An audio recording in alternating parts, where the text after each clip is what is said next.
Hello friends, स्वागत है आपका वाईपी एजुकेशन ट्रिक चैनल पर। बेटे, मेरे इस चैनल पर आपको यूपी बोर्ड का सिलेबस कराया जा रहा है और यूपी बोर्ड के सिलेबस में क्लास 11 एग्रीकल्चर और क्लास 12 एग्रीकल्चर दोनों क्लासों की प्रॉपर वीडियो अपलोड हो रही हैं। तो बेटे, इस वीडियो में हम बात करेंगे, देखिए, फर्स्ट ईयर एग्रीकल्चर 11 एग्रीकल्चर की बॉटनी की। ठीक है, 11 एग्रीकल्चर की बॉटनी में बेटा फर्स्ट यूनिट चल रही है। फर्स्ट यूनिट में चैप्टर है थर्ड। देखिए, अगर हम क्लास की बात करें तो क्लास है 11 एजी और बेटे सब्जेक्ट है आपका बॉटनी। सब्जेक्ट है बॉटनी और आपकी देखिए यूनिट है आपकी फर्स्ट। Unit first. अगर हम चैप्टर की बात करें तो बेटा चैप्टर है आपका वो है थर्ड, पत्ती। क्या है? पत्ती। पत्ती के वहाँ आकार, देखिए चैप्टर का नाम है पत्ती। पत्ती के प्रकार तथा रूपांतरण। पूरी बात करें तो देखिए पत्ती का इसमें क्या पढ़ोगे आप? आकार, प्रकार, कॉमा, रूपांतरण। ये टॉपिक्स है। पत्ती का आकार, प्रकार तथा रूपांतरण। ठीक है, एक बात और बताना चाहूँगा कि आप मेरे चैनल पे नए हैं या अभी तक आपने मेरे चैनल को सब्सक्राइब नहीं करा है तो नीचे रेड कलर के सब्सक्राइब बटन पे क्लिक कर लें और बराबर में बेल आइकन की घंटी है उसको भी प्रेस कर लें। इससे क्या होगा कि जब भी मैं वीडियो को अपलोड करूँगा तो बेटे उसका नोटिफिकेशन सबसे पहले आपके पास पहुँच जाएगा। देखिए, मोस्ट इंपॉर्टेंट टॉपिक्स है। देखिए, चैप्टर आपको पता लग गया, पत्ती का आकार, प्रकार एवं रूपांतरण। तो समझिए, देखिए इसमें हमारा फर्स्ट जो टॉपिक है वो है, देखिए, कीट भक्षी पौधे। आपके सिलेबस में कीट भक्षी पौधे दिए गए हैं। 2 कीट भक्षी पौधों पर टिप्पणी आपसे लिखवा लेता है। तो आप उसको देखिए, सबसे पहले हम बात करेंगे इसमें घटपर्ली। जो पौधा है घटपर्ली, जिसे कहते हैं नेफंतीज। तो ये है क्या, समझिए। इसे हम डायग्राम को भी समझेंगे और इसकी थ्योरी को भी समझने की कोशिश करते हैं। देखिए, घटपर्ली में पड़फलक एक बड़े या तुम्बी के आकार की रचना में रूपांतरित हो जाता है। बात समझ गए? जो घटपर्ली पौधा है उसमें जो पड़फलक है वो एक बड़े या तुम्बी के आकार की रचना में रूपांतरित हो जाता है। इसका अग्रभाग एक ढक्कन के रूप में, वृंत प्रतान के रूप में, देखिए इसका अग्रभाग है, ये ढापन है, ये ढक्कन है। ये देखिए ढापन लिखा है, ये ढक्कन है। ढक्कन के रूप में, वृंत प्रतान के रूप में तथा आधारीय भाग फैलकर पत्ती के रूप में बदल जाता है। ये देखिए पत्ती के रूप में ये बदल गया। पर्णघट के अंदर पाचक तरल पदार्थ होता है। इसके अंदर ये पाचक तरल पदार्थ इसके अंदर भरा है। जैसे ही कोई कीट पर्णघट के अंदर घुसता है, यानी कोई भी कीट यहाँ से इसके मुख से इसमें के अंदर पर्णघट के अंदर घुसता है, तब क्या होता है? ढक्कन बंद हो जाता है। यानी ये वाला जो ढक्कन है ये अपने आप गिर जाता है और ये बंद हो जाता है। यह तभी खुलता है जब तक कीट पर्णघट के अंदर पचा लिया जाता है। ये ढक्कन तब खुलेगा जब इसके अंदर, पर्णघट के अंदर जो कीट है वो उस कीट का पाचन ना हो जाए, तब तक ये खुला रहेगा। इसके बाद बंद हो जाएगा। यह पौधे ऐसी भूमि में उगते हैं, यानी ये जो घटपर्ली नेफंतीज का पौधा है ये ऐसी भूमि में उगता है जहां मृदा में नाइट्रोजन युक्तों को पूर्ण परहित की उपस्थिति में पौधा स्वपोषी होता है। देखिए, समझिए इस बात के लिए। देखिए, यह पौधे ऐसी भूमि में उगते हैं जहां मृदा में, मिट्टी में, मृदा का मतलब है मिट्टी में, नाइट्रोजन यौगिक, नाइट्रोजन कंपाउंड्स को पर्णहरित की उपस्थिति में पौधा स्वपोषी होता है। स्वपोषी क्यों होता है? कि पर्णहरित की उपस्थिति में देखिए पौधा स्वयं अपना भोजन बनाता है। नाइट्रोजन की आपूर्ति कीटों से करता है। इन्हीं कीटों से बेटा किसकी आपूर्ति करता है? वो नाइट्रोजन की आपूर्ति करता। ये देखिए घटपर्ली पौधा है नेफंतीज का। अब इसकी बात कर रहे हैं, ये देखिए ढापन है। ढापन का मतलब ये बेटा ढक्कन है, ये इसका मुंह है, ये आपका पर्णघट है, पर्णवृंत ये है, पर्णाधार ये है। अब समझिए, इसमें कोई भी कीट जब इस पे प्रवेश करता है, कोई भी कीट इस पौधे पे आता है तो ये देखिए ढक्कन है, ढक्कन ऊपर खुल जाता है और नीचे ये पर्णघट में प्रवेश कर जाता है। अब पर्णघट में जैसे ही प्रवेश कर जाता है, इसमें एक तरल पदार्थ भरा होता है। जब तक इसका ढक्कन बंद, फिर ये जैसे ही कीट इसके अंदर प्रवेश कर जाएगा, फिर ये जो ढक्कन है ये बंद हो जाएगा। ये ढक्कन तब तक बंद रहेगा जब तक उस कीट का पूर्ण रूप से इस पौधे के द्वारा पाचन ना कर लिया जाए। इसके बाद ये ढक्कन खुलता है। ठीक है, तब तक क्या होता है? कीट पर्णघट के अंदर पूरा पचा लिया जाता है। अच्छा, ये जो पौधे हैं ये कैसे भूमि में उगते हैं?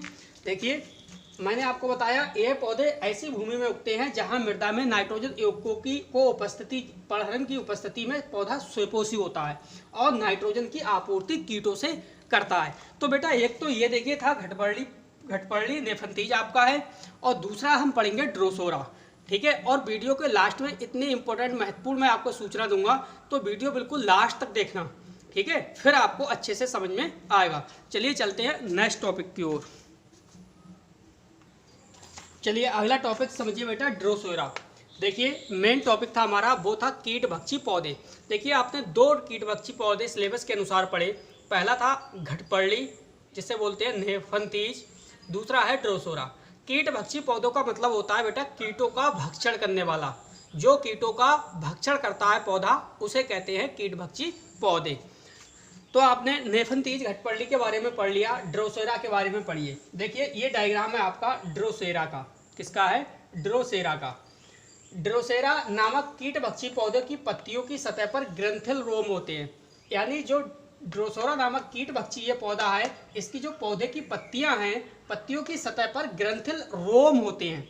यह रोम स्पर्श के प्रति, स्पर्श मतलब जैसे ही कोई भी इसे पौधे की पत्ती को स्पर्श करेगा तब, यह रोम स्पर्श के प्रति संवेदनशील भी होते हैं। जैसे ही कीट इन पत्तियों की सतह पर बैठते हैं, इन पत्तियों की सतह पर जैसे ही कोई भी कीट बैठता है तो ग्रंथिल रोम झुककर कीट को जकड़ लेते हैं। जो ग्रंथिल रोम होते हैं वो झुककर इस कीट को कैसे जब भी कोई भी कीट बैठेगा तो उस कीट को क्या करते हैं ये, कि जैसे ही कीट इन पत्तियों की सतह पर बैठते हैं तो ग्रंथिल रोम झुककर कीट को जकड़ लेता है और इसका पाचन कर लेता है। पाचन करके क्या करता है वो पौधों को नाइट्रोजन उपलब्ध कराता है। तो देखिए आपके सिलेबस के अनुसार बेटा 2 कीटभक्षी पौधे पढ़ लिए। पहला था घटपर्णी, दूसरा है ड्रोसोरा। दोनों इंपॉर्टेंट्स हैं, ठीक है। दोनों को अच्छे से आप स्टडी करिए और इसकी PDF आपको व्हाट्सएप ग्रुप में सेंड कर दी जाएगी। अब चलते हैं हम अगले टॉपिक्स की तरफ। देखिए जब हम पत्ती पढ़ रहे हैं तो पत्ती के बेटा कार्य तो 100% आपको पता होने चाहिए। तो अब हमारा जो अगला टॉपिक है वो है पत्तियों के कार्य, तो उसे भी समझिए और वीडियो को लास्ट तक देखिए। चलिए बेटे अगला जो टॉपिक है हमारा वो है पत्ती के कार्य। तो बेटा मेनली देखिए पत्ती के कार्य आपको 100% पता होना चाहिए। चाहे आप जड़ पढ़ रहे हो तो जड़ के कार्य पता होना चाहिए, तना पढ़ रहे हो तो तने का कार्य पता होना चाहिए, और पत्ती पढ़ रहे हो तो पत्ती के कार्य पता होना चाहिए। पत्ती के कार्य देखिए बहुत ही सिंपल हैं जिसे आपको ध्यान में रखना है।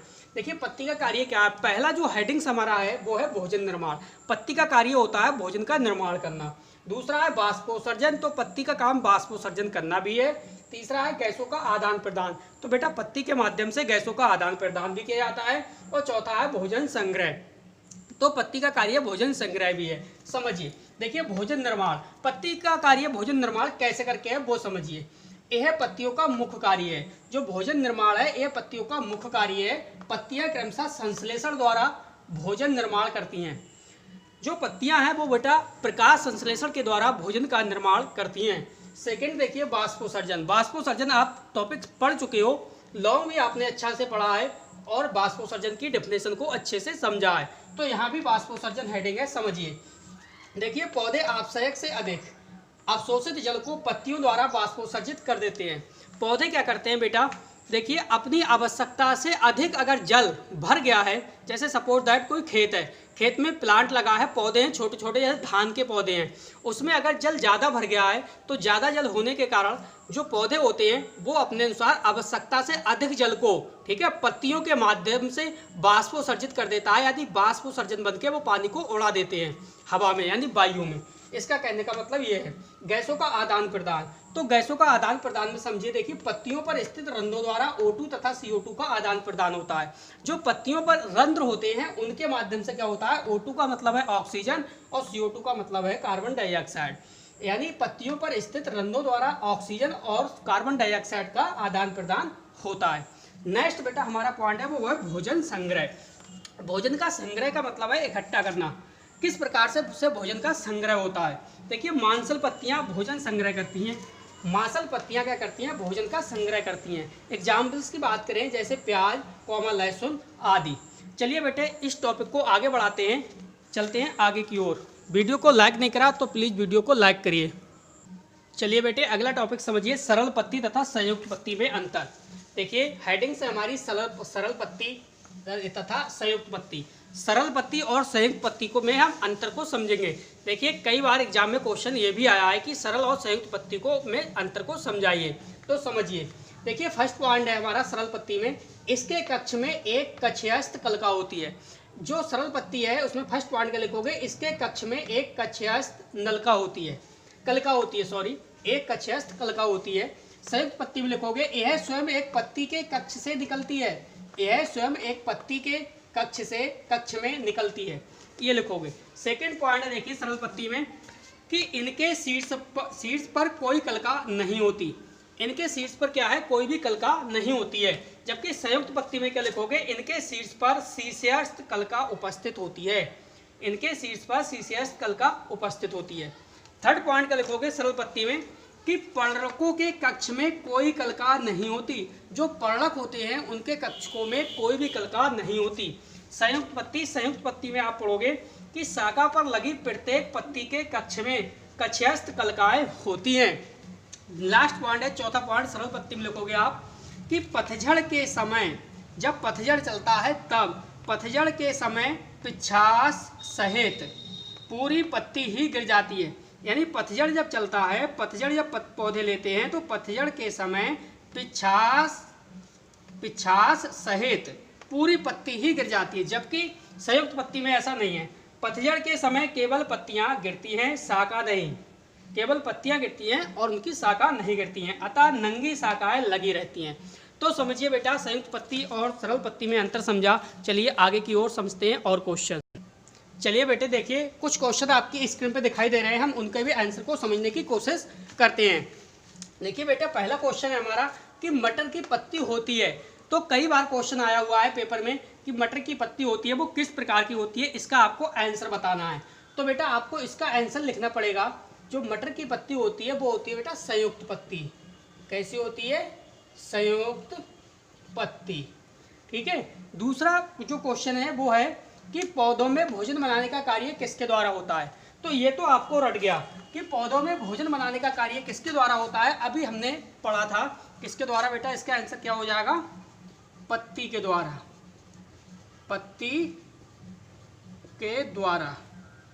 अगला क्वेश्चन देखिए आपकी स्क्रीन पर है कि पर्णाभ ग्रंथ पाया जाता है। तो जो पर्णाभ ग्रंथ है वो किस में पाया जाता है, ये आपको बताना है। जो पर्णाभ ग्रंथ है इसका आंसर बेटा हो जाएगा बबूल में। पर्णाभ ग्रंथ है किस में पाया जाता है, बबूल में, ऑस्ट्रेलियन बबूल है, इसका आंसर ऑस्ट्रेलियन बबूल। नेक्स्ट है पत्रवत अनुपत्र पाए जाते हैं। जो पत्रवत अनुपत्र हैं वो किस में पाए जाते हैं। तो बेटा इसका जो आंसर करेक्ट हो जाएगा वो हो जाएगा मटर में, यानी पत्रवत अनुपत्र पाए जाते हैं किसमें, मटर में। तो बेटे एक जानकारी आपको दे दूं, देखिए ये चैप्टर 3 था, ये बेटा पाठ आपका 3 था, इसका नाम था पत्ती। बेटा इस पाठ 3 से मैं बता दूं ना तो 6 अंक का कोई क्वेश्चन आएगा और ना ही कोई 4 अंक का क्वेश्चन आएगा। 4 और 6 अंक का कोई भी क्वेश्चन इस चैप्टर से नहीं बनेगा। इस चैप्टर से बनेगा सिर्फ 1 नंबर का क्वेश्चन या 2 नंबर का क्वेश्चन। तो आप ज़्यादा टेंशन मत लीजिए इस क्वेश्चन से, ऐसा मत, इस चैप्टर से ऐसा मत सोचिए कि ज़्यादा ही नॉलेज इस चैप्टर पे लगा दो, ज़्यादा से ज़्यादा इसे रट डालो।